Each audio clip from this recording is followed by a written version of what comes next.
کیا وعباد الرحمن، رحمان کے بندے وہ ہوتے ہیں الذین یمشون علی الارض ہونا، جو زمین پر عاجزی کے ساتھ چلتے ہیں، عاجزی اور انکساری کے ساتھ چلتے ہیں۔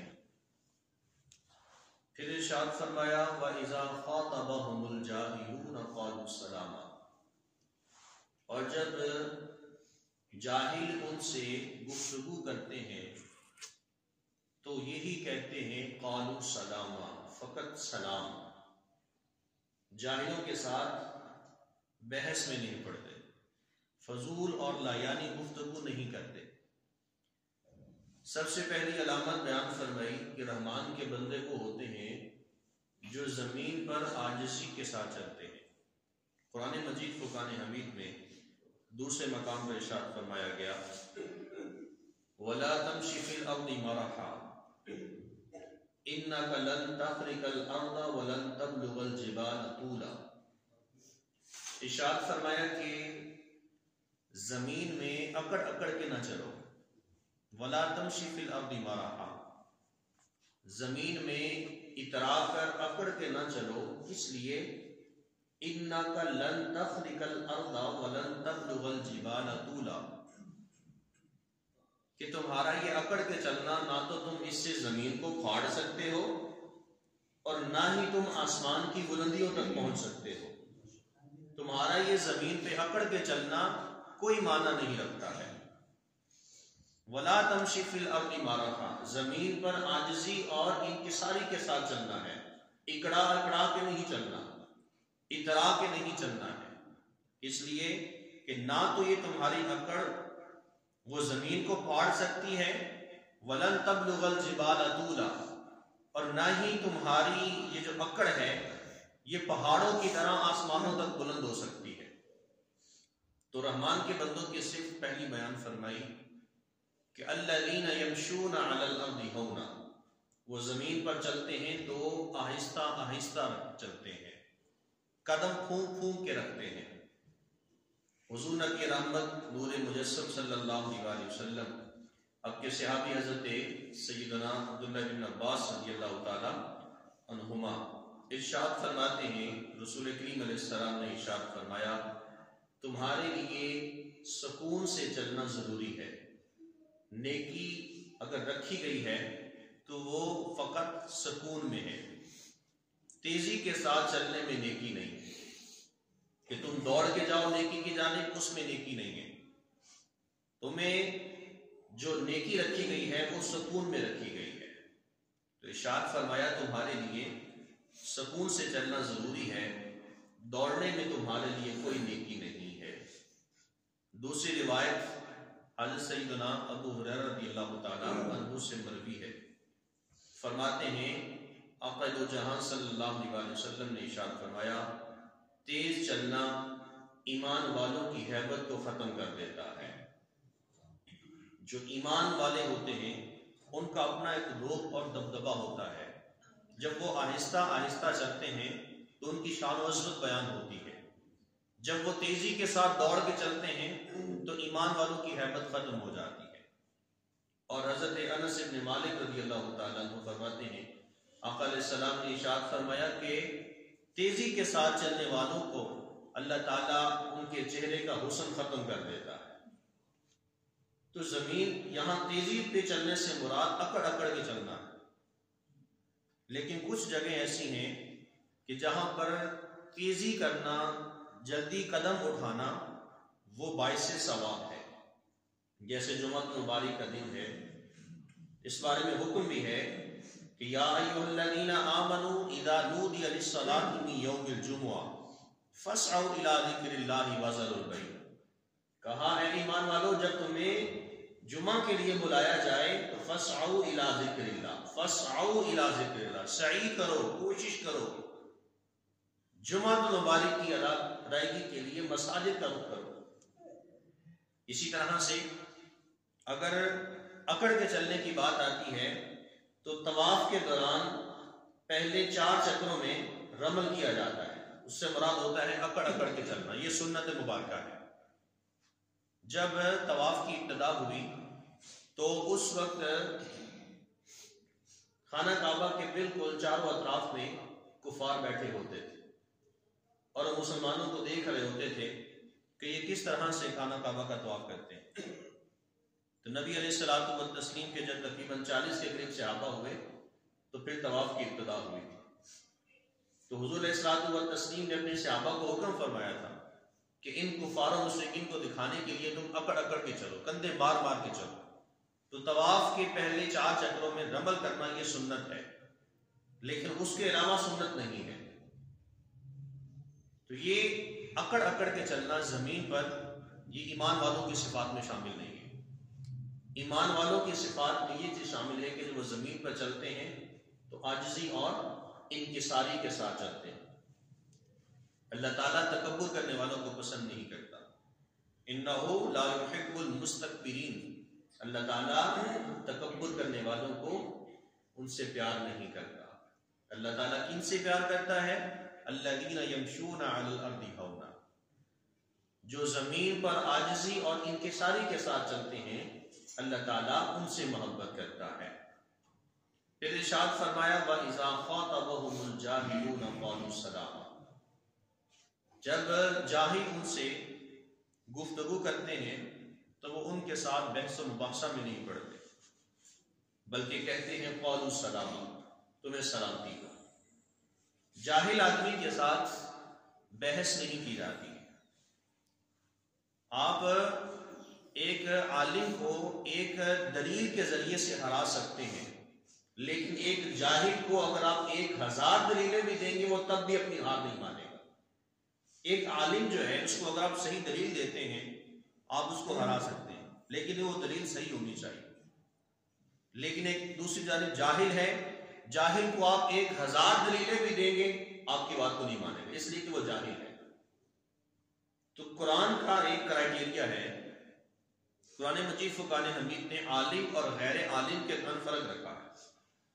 هل يستوي الذين يعلمون والذين لا يعلمون، کیا علم رکھنے والے اور کیا غیر علم والے برابر ہو سکتے ہیں؟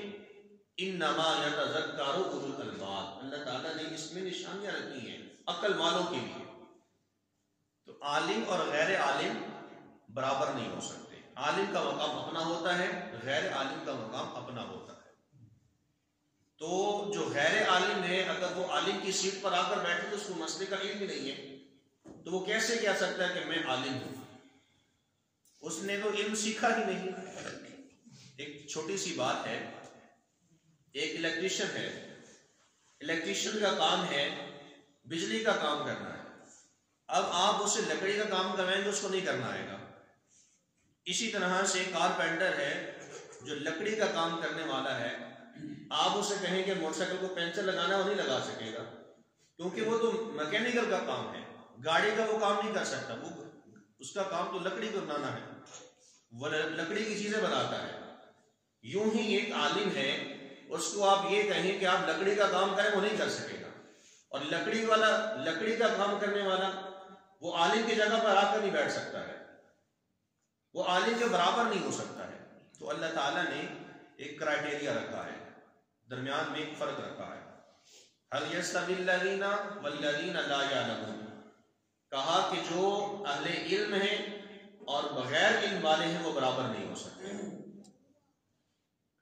تو یہی ایک صورت بنتی ہے، ارشاد فرمایا گیا وَإِذَا خَاطَبَهُمُ الْجَاهِلُونَ قَالُوا سَلَامًا، جب جاہل تم سے گفتگو کریں تو ان کے ساتھ بحث و مباحثہ میں نہیں پڑھنا، اور جو بحث و مباحثہ میں نہیں پڑھتے فرمایا عباد الرحمن، وہ رحمان کے بندے ہوتے ہیں جو حالات سے اعراض کرتے ہیں۔ ایک چھوٹی سی بات درس کر کے آگے چلتا ہوں۔ دینی مسائل میں اپنے سے اٹکل پچو کے ذریعے سے مسائل کو ڈسکس مت کیا کریں۔ جس مسئلے کا علم نہ ہو اس بارے میں یہ مت کہا کریں کہ میں اس بارے میں یہ کہتا ہوں، میری اس بارے میں یہ رائے ہے، کیونکہ ہم عالم نہیں ہیں۔ ہاں اگر آپ نے اس مسئلے کو پوچھنا ہے تو آپ کسی عالم سے رجوع کریں، کسی مفتی سے رجوع کریں، خود سے اپنی شریعت نہیں بنانی چاہیے۔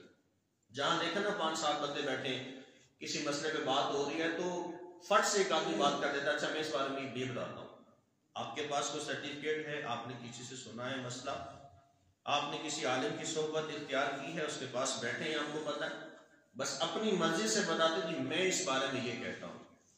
تو شریعت کے معاملات میں کوشش ہونی چاہیے اپنی زبان کو آدمی کنٹرول میں رکھے، دینی معاملات میں آ کر اپنے سے آگے بڑھنے کی کوشش نہ کرے. ہاں، جس مسئلے کا آپ کو علم ہے، پختہ ہے، اس بات کو لوگوں کو بتائیں.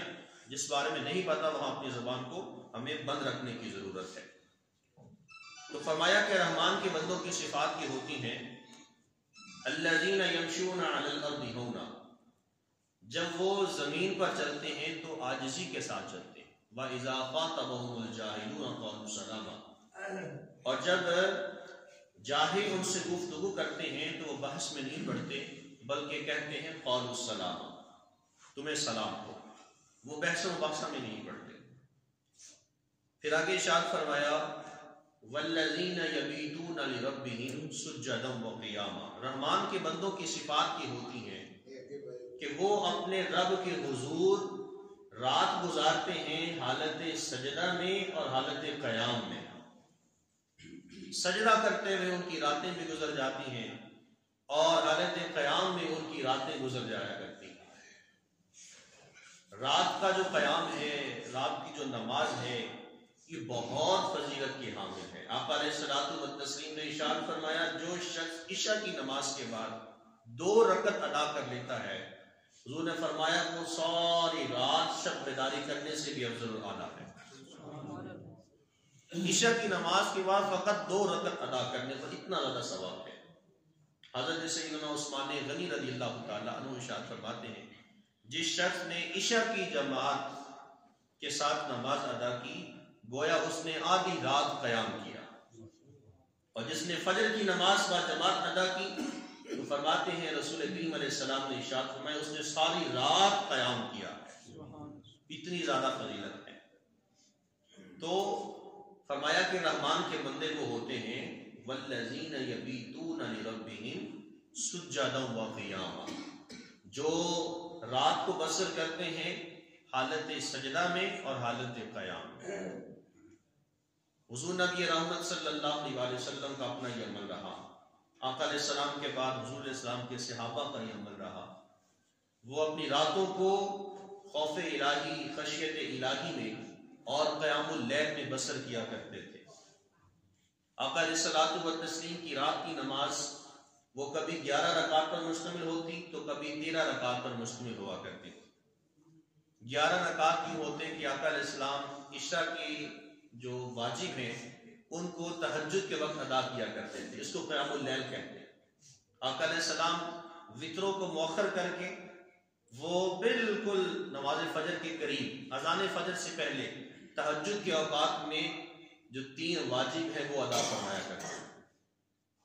تو 11 رکعت کے اعتبار سے دیکھیں تو 8 رکعت آپ کی نماز تہجد ہوا کرتی اور 3 رکعت آپ کے وہ نماز وتر واجب وہ تصور کیے جاتے. تو رات کی نماز یہ بہت ہی فضیلت کی حامل ہے. کوشش کی جائے کہ عشاء کی نماز کے بعد زیادہ نہیں تو کم از کم 2 رکعت ادا کر لینا قیام اللیل کے اعتبار سے. فرمایا کہ یہ شب بیداری کرنے سے بھی افضل اور اعلیٰ ہے. حضرت امام محمد بن سیرین رحمۃ اللہ علیہ. اب میں آپ کو عالم اسلام کی 2 خواتین، بزرگ خواتین کا تذکرہ آپ کے سامنے کرنے لگا ہوں کہ مردوں کی اگر عبادت و ریاضت کا معمول دیکھیں تو مرد تو مسجد میں حاضر ہوتے ہیں، لیکن ہمارے گھروں میں ہماری مائیں، بہنیں اور بیٹیاں وہ نمازوں کی جانب ان کا رجحان بہت کم ہوتا ہے.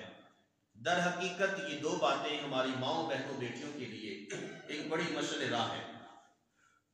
حضرت امام محمد بن سیرین رحمۃ اللہ علیہ آپ کی بہن جو کہ بصرہ میں رہا کرتی تھی حضرت سیدہ حفصہ بنت سیرین رحمۃ اللہ تعالی علیہ، یہ انتہائی نیک خاتون تھی.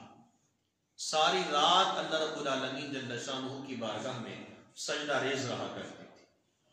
دن کے وقت بھی عبادت کرتی، رات کو بھی اللہ تعالیٰ کی عبادت کرتی، اور 5 وقتہ نمازوں میں یہ آدھا قرآن تلاوت فرمایا کرتی.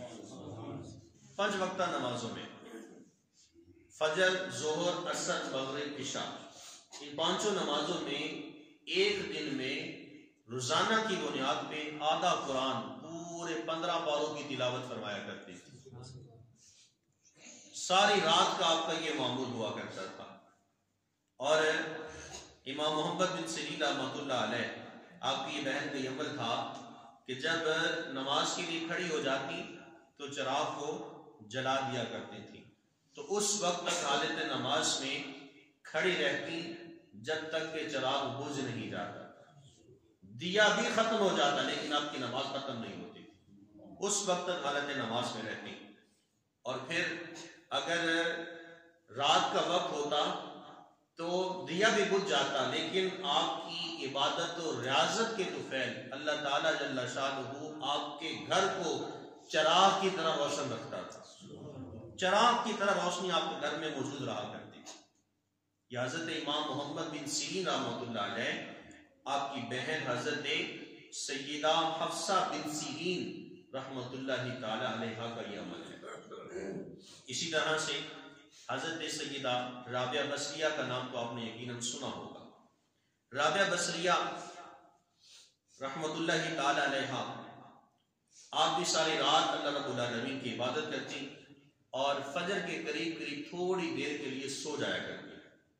تھوڑی دیر کے لیے سو کر اٹھتی تو پھر اپنے آپ سے مخاطب ہوتی اور اپنے نفس کو مخاطب کرتی اور کہتی کہ اے نفس، تم کتنا سو گے، کتنا جاگو گے، ان قریب تم سونے والے ہو اور تم پھر کل قیامت کے دن بھی تم بیدار کیے جاؤ گے.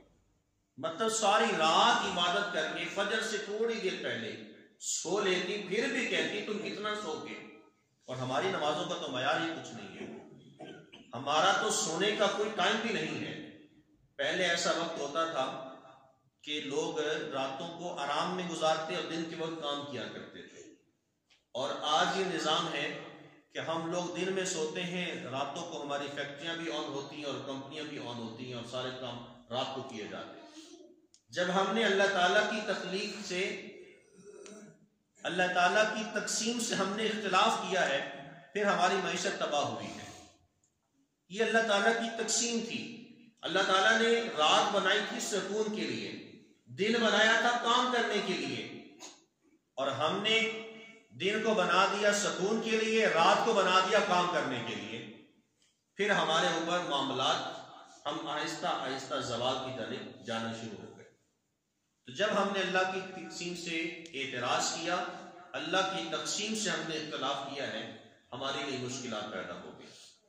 تو ارشاد فرمایا کہ رحمان کے بندوں کی صفت یہ ہوتی ہے والذین یبیتون لربہم سجدا وقیاما، وہ رب تعالیٰ جل شانہ کے حضور وہ سجدہ ریزی اختیار کرتے ہیں حالت سجدہ میں اور حالت قیام میں. اس کے بعد ارشاد فرمایا والذین یقولون ربنا اصرف عنا عذاب جہنم. پہلے ذکر ہوا ہے کہ رب تعالیٰ جل شانہ کے حضور اتنی عبادت اور ریاضت کرتے ہیں، حالت سجدہ میں رہتے ہیں، حالت قیام میں رہتے ہیں. پھر آگے ذکر ہو رہا ہے اور رحمان کے بندوں کی صفات یہ ہوتی ہیں کہ وہ اپنے رب تعالیٰ جل شانہ کے حضور دعا کرتے ہیں ربنا اصرف عنا عذاب جہنم. ساری رات اللہ کی عبادت کرنے کے باوجود رب تعالیٰ کی بارگاہ میں عرض کر رہے ہوتے ہیں، دعائیں کر رہے ہوتے ہیں ربنا اصرف عنا عذاب جہنم، اے ہمارے پیارے پروردگار ہم سے اپنا جہنم کا عذاب پھیر دے. ساری رات اللہ تعالیٰ کی بارگاہ میں سجدہ ریز رہنے کے باوجود بھی اللہ کی بارگاہ میں یہی دعائیں کر رہے ہوتے ہیں. ہمارے بزرگان دین صحابہ کرام علیہم الرضوان ساری رات اللہ کی عبادت کرنے کے بعد بھی ان کی زبان پر ایک جملہ رہا کرتا تھا، پتہ نہیں ہماری نمازیں بھی قبول ہوئی کہ نہیں ہوئی. اور آج ایک ہماری حالت یہ ہے کہ ہم ایک نماز پڑھ کے، ایک دن کی نمازیں پڑھ کے باقی سب لوگوں کو ہم گنہگار دیکھنا شروع ہو جاتے ہیں. ہم یہ کہتے ہیں کہ میں نمازی بندہ، تو بے نمازی ہے. ہمیں اس سے نفرت کرنی ہے فقط اس لیے کہ اس نے نماز نہیں پڑھی ہے. اس بندے سے نفرت نہیں کرنی ہے. آپ اس کو تلقین ضرور کریں، لیکن ہم نماز پڑھ کے اپنی نماز کا غبار دوسروں کے اوپر پھینک رہے ہوتے. تو نمازی بنے تو صحیح والے نمازی بنے، اپنے ہی من میں ڈوب کر پا جا سراغ زندگی، تو اگر اپنا نہیں بنتا تو نہ بن، شریعت مطہرہ کو پہچان۔ علامہ کا یہ شعر کا ایک مفہوم ہے کہ شریعت مطہرہ کیا ہے، اس کو دیکھو شریعت کیا کہتی ہے۔ انسان کے اندر باہمی اتفاق اور اتحاد اور پیار محبت کو رکھا گیا ہے، لیکن انسان نے ان چیزوں کو نکالا ہے، نکالنے کی کوشش کی، عزت احترام باقی نہیں رہا، تکریم انسانیت باقی نہیں رہی۔ رحمان کے بندے ساری ساری رات اللہ تعالیٰ کی بارگاہ میں سجدہ ریز رہنے کے باوجود بھی یہ دعا کرتے ہیں، ربنا اصرف عنا عذاب جہنم، اے ہمارے پیارے پروردگار ہم سے جہنم کا عذاب پھیر دے۔ کس لیے؟ ان عذابها کان غراما، بے شک جو جہنم کا عذاب ہے یہ گلے کا پھندا ہے۔ مالک ہمیں اس چیز سے بچا لے۔ ساری ساری رات اللہ کی عبادت کرنے میں مشغول رہنے کے بعد اپنی عبادت اور ریاضت پر بھروسہ کرنے کی بجائے حکم یہ ہے کہ اللہ وحدہ لا شریک کی رحمت اور اس کی شان کریمی پہ بھروسہ رکھنا چاہیے۔ فقط اپنی عبادات کے اوپر بھروسہ نہیں رکھنا چاہیے، بلکہ رب تعالیٰ جل شانہ کی رحمت پہ بھروسہ رکھنا چاہیے۔ حضرت امام عبداللہ بن احمد نصفی رحمۃ اللہ علیہ فرماتے ہیں، رحمان کے بندوں کی یہ دعا کرنا، اس دعا سے یہ ظاہر کرنا مقصود ہے کہ وہ کثرت عبادت کے باوجود بھی اللہ کا خوف رکھتے ہیں اور اس کے ساتھ ساتھ عاجزی اور انکساری کرتے ہیں۔ آپ نمازی بندے ہیں، آپ حاجی ہیں، آپ کا جو معیار ہے، آپ مفتی ہیں، آپ عالم ہیں، آپ دنیاوی شعبہ جات میں ہیں، آپ ڈاکٹر ہیں، انجینئر ہیں، پروفیسر ہیں، آپ میکینیکل ہیں، آپ الیکٹریشین ہیں، آپ قاضی کہلاتے ہیں، آپ کے پاس جو بھی شعبہ ہے، لیکن آپ اپنے سے نیچے والوں کو کم تر نہ سمجھیں، اس لیے کہ آپ سے نیچے والے بھی انسان ہیں۔ آپ اس کے لیے دعا کریں، مالک جس طرح سے تو نے مجھے نمازی بنایا ہے، میرے اس بھائی کو بھی نمازی بنا دے۔ آپ یہ دعا کیا کریں، یہ مت سمجھے کہ یار سامنے والا نماز نہیں پڑھتا، اس کو آپ کافر کہنا شروع ہو جائیں، اس کو آپ فاسق کہنا شروع ہو جائیں۔ یہ آپ کا معاملہ نہیں ہے، یہ رب کا اور اس بندے کا معاملہ ہے۔ وَلَنَا أَعْمَالُنَا وَلَكُمْ أَعْمَالُكُمْ، ہمارے اعمال ہمارے لیے ہیں، تمہارا عمل تمہارے لیے ہے۔ تلقین ضرور کرنی ہے، دعوت ضرور دینی ہے، دعوت اللہ ضرور دینی ہے، آؤ نماز کی جانب۔ مساجد کے 5 وقت اعلانات ہوتے ہیں، حی علی الصلاۃ، حی علی الفلاح، دعوت دی جاتی ہے۔ کبھی ایسا نہیں ہوتا کہ مؤذن جو ہے وہ جائے گھروں میں سے جا کے جو ہے وہ مردوں کو نکال کر مسجد میں لے، ایسا نہیں ہوتا، بلکہ دعوت دی جاتی ہے۔ امام صاحبان بھی یہی کرتے ہیں، وہ دعوت دیتے ہیں۔ ایسا نہیں ہوتا کہ گھروں سے جا کے بندوں کو نکال کے آؤ جو نماز کی جانا۔ اس لیے لا اکراہ فی الدین، دین میں سختی نہیں ہے، آپ نے دعوت ضرور دینی ہے۔ لوگ آتے ہیں فابیہا، ان کو موسٹ ویلکم کیا جائے، نہیں آتے ہیں آپ ان کے لیے دعا کریں، مالک ان کو نماز پڑھنے کی توفیق عطا کرے، لیکن ان سے نفرت نہیں کرنی ہے۔ نماز نہ پڑھنے کی وجہ سے آپ انسان سے نفرت کر رہے ہیں، ہمارا اسلام اس بات کی اجازت نہیں دیتا۔ آپ تلقین ضرور کرتے رہیں، میں نے اس کو نماز کے لیے کہا، وہ نہیں آیا، آپ اس کو بار بار کہیں، بار بار کہیں، لیکن اس وجہ سے آپ اس سے نفرت نہ کریں، یہ ہمارا اسلام اس سے منع کرتا ہے۔ تو ارشاد فرمایا کہ رحمان کے بندوں کی صفت یہ ہوتی ہے کہ وہ ساری ساری رات اللہ کی بارگاہ میں سجدہ ریز رہنے کے باوجود اللہ تعالیٰ سے دعا کر رہے ہوتے ہیں، ربنا اصرف عنا عذاب جہنم، مالک ہم سے جہنم کا عذاب پھیر دے، ہم تیرے رحمت کے امیدوار ہیں، تیرے غضب کے حقدار نہیں ہیں، تو ہمیں اپنی رحمت کی بھیک عطا کر دے۔ بندے کو چاہیے کہ جیسے وہ اپنا تن اللہ کی بارگاہ میں جھکاتا ہے، اپنا من بھی اللہ کی بارگاہ میں جھکا دے، اپنا اندر بھی اللہ کی بارگاہ میں جھکا دے۔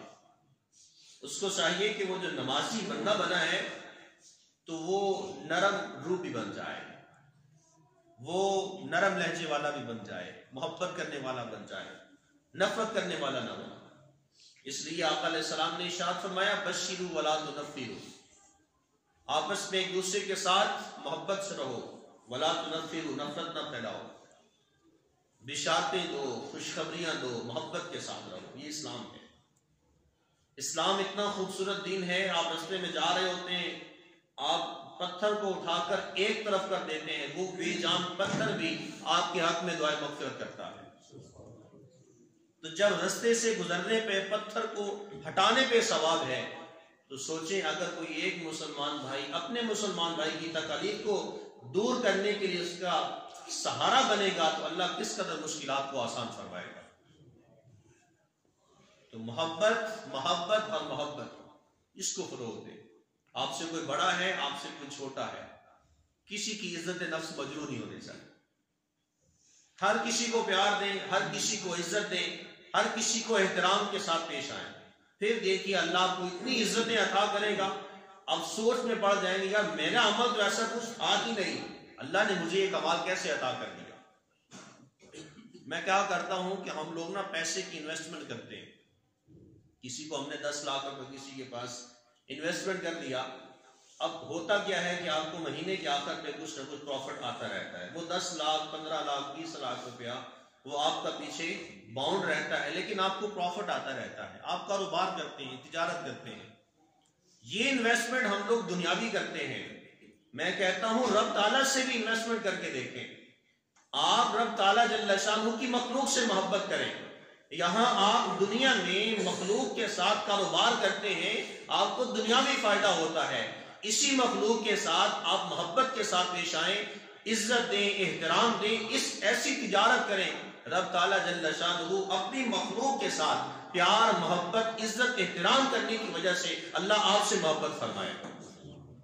یہ ایک انویسٹمنٹ ہے، یہ کاروبار ہے. رب تعالیٰ سے کاروبار کریں.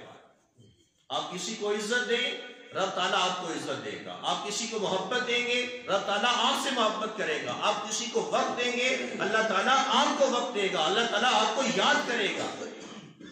دنیاوی معاملات میں ہم لوگ ان چیزوں کی طرف ہیں، لیکن اخروی معاملات میں میرا اور آپ سب کا رجحان اس طرف نہیں ہے. تو یہ جو اندر کی دنیا ہے میرے پیارے دوستو، اس کی کوشش کیا کریں گندلی نہیں ہونی چاہیے، گندی نہیں ہونی چاہیے. اللہ کی بارگاہ میں ہم سب حاضر ہونے والے ہیں. بہت وقت قریب آ چکا ہے، بہت قریب آ چکا ہے. جب ہماری آنکھیں بند ہو جائیں گی، کہانیاں ختم. کیا پلازے، کیا بینک بیلنس، کیا کوٹھیاں، کیا جائیدادیں، سب کچھ ادھر کا ادھر. کیا دوستیاں، کیا یاریاں جس پہ آج ہم لوگ فخر کرتے، ساری زمین بورس. اللہ کی بارگاہ میں حاضر. اکھا جدو بیٹیاں زمانہ مینو روے گا، اپنا تے اپنا بیگانہ مینو روے گا.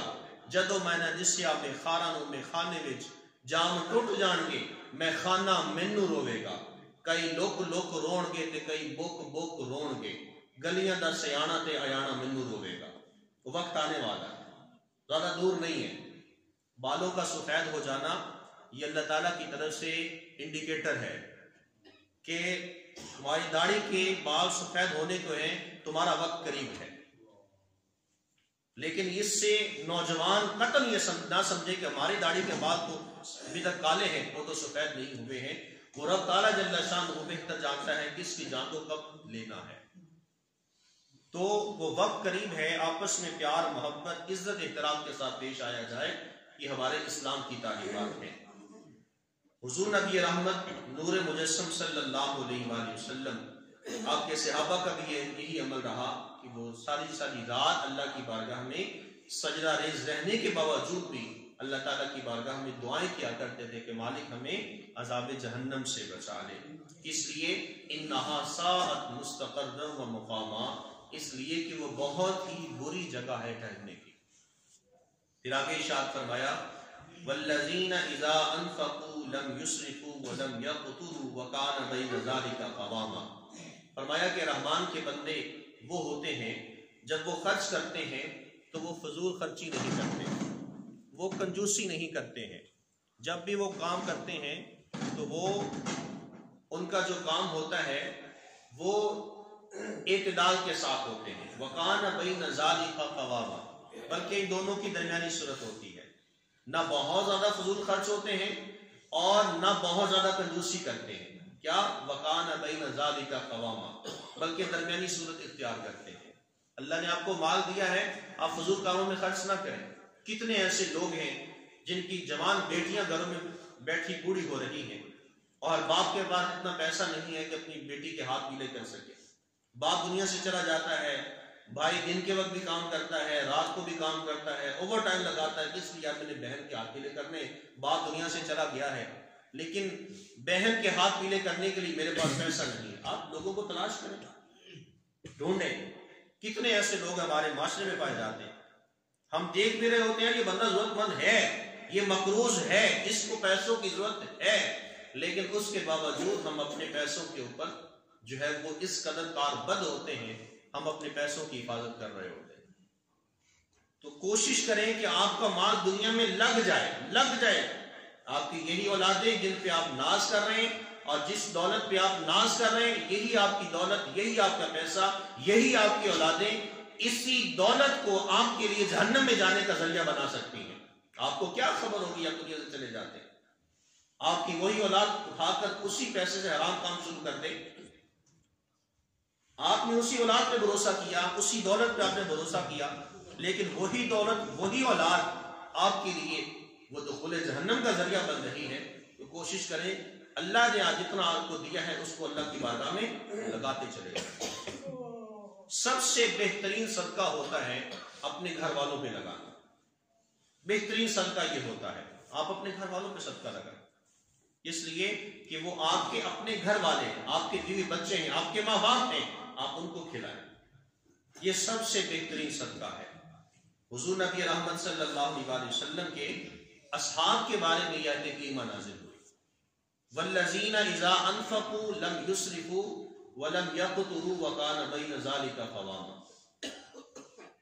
حضرت انس بن مالک کہتے ہیں میں نے رسول کریم علیہ السلام کے 70 اصحاب کو ایسے دیکھا کہ جنہوں نے مفلسی کے دور میں زندگی گزاری ہے.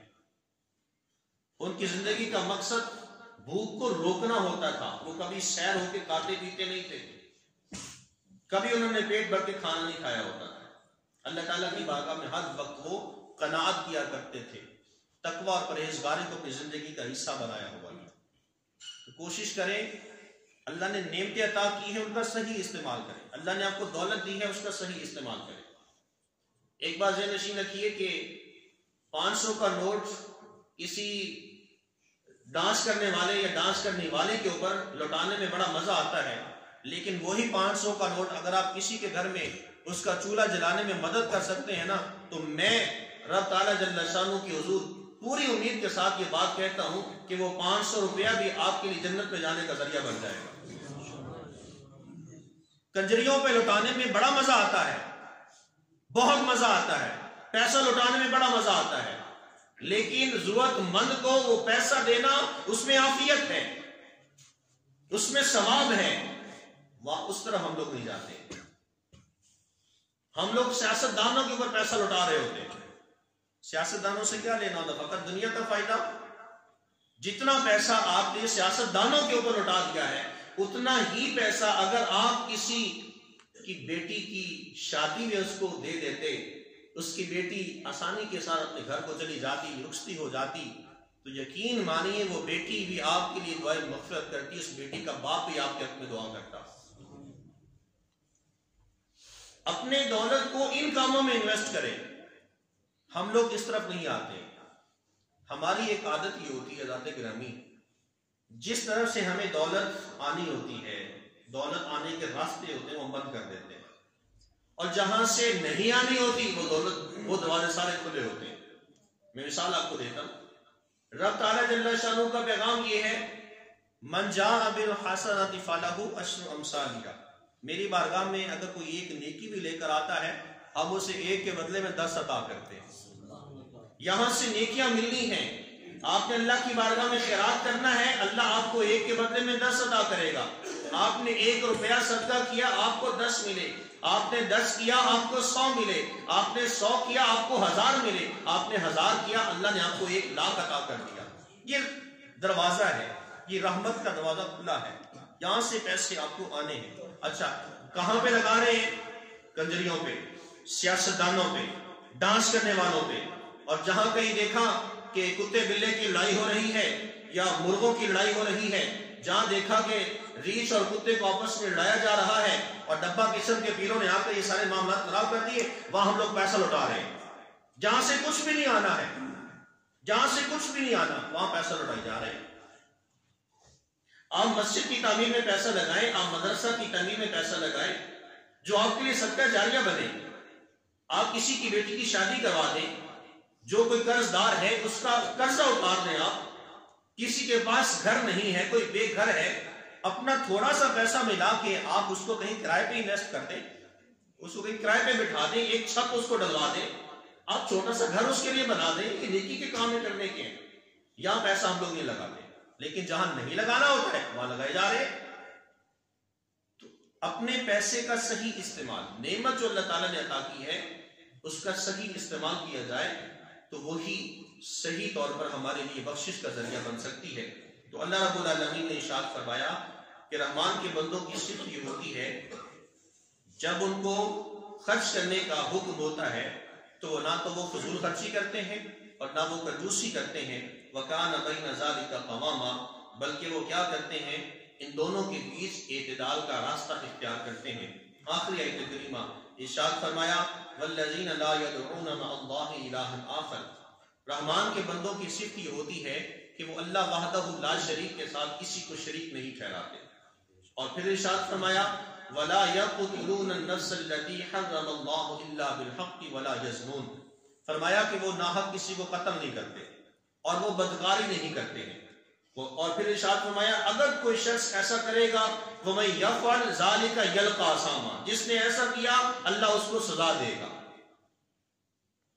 اس میں تین باتیں آ گئی، ایک یہ کہ اللہ تعالیٰ کے ساتھ کسی کو شریک نہیں ٹھہراتے، دوسری بات کسی کو ناحق قتل نہیں کرتے، تیسری بات وہ بدکاری نہیں کرتے۔ حضور نبی رحمت صلی اللہ علیہ وسلم اپنے اصحاب کرام علیہ الرضوان کو تین چیزوں پر بیعت لیا کرتے تھے۔